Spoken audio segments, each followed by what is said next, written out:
आम इंतखाबात के मौका पर तालीमी इदारों में 8 छुट्टियां होंगी। ज़राए के मुताबिक मुल्क भर में आम इंतखाबात के लिए 8 फरवरी 2024 को पोलिंग होगी और इस मौका पर तालीमी इदारे 8 दिन के लिए बंद होंगे। 4 फरवरी को इतवार, 5 फरवरी को कश्मीर डे, जबकि 6 से 10 फरवरी तक आम इंतखाबात की छुट्टियां होंगी। 11 फरवरी को इतवार होगा और इस तरह 8 छुट्टियों के बाद 12 फरवरी को स्कूल, कॉलेजेस और जामियात खुलेंगे। हमें सिलेक्टेड कहा गया, लेकिन इस वक्त तो मदर ऑफ ऑल सिलेक्टेड हो रहा है।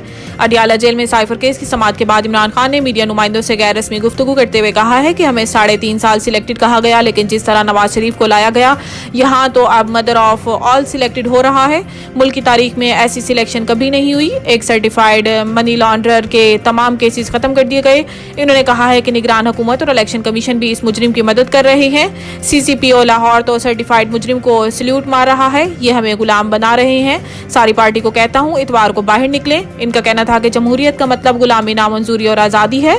हमारी मुहिम कानून की हुक्मरानी के लिए है और कानून की हुक्मरानी भी आज़ादी की जमानत देती है, लेकिन ये चोर कभी इस मुल्क में कानून की हुक्मरानी और इंसाफ का बोलबाला नहीं होने देंगे।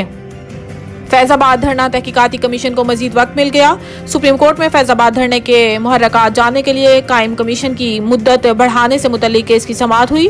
धरना कमीशन के TORs में तब्दीली का नोटिफिकेशन सुप्रीम कोर्ट में पेश किया गया, जिसे अदालत ने कबूल कर लिया। अटॉर्नी जनरल मंसूर उस्मान ऐवान ने बताया है कि हमने 2 मुतफर्रिक दरखास्तें दायर की हैं।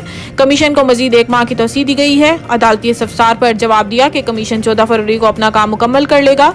चीफ जस्टिस काजी फाइज ईसा ने कहा कि ठीक है, कमीशन काम जारी रखे। हुक्मनामे के मुताबिक इलेक्शन कमीशन ने 1 नवंबर 2023 के हुक्म के तनाजुर में TLP की रजिस्ट्रेशन और फंडिंग से मुतालिक रिपोर्ट जमा कराई। 11 जिल्दों पर मुश्तमिल अमल दरामद रिपोर्ट सरबुमहिर लफाफे में जमा कराई गई है, जिसका अदालत ने अभी जायजा नहीं लिया। जायजे के बाद जरूरी हुआ तो मजीद अहकाम जारी किए जाएंगे।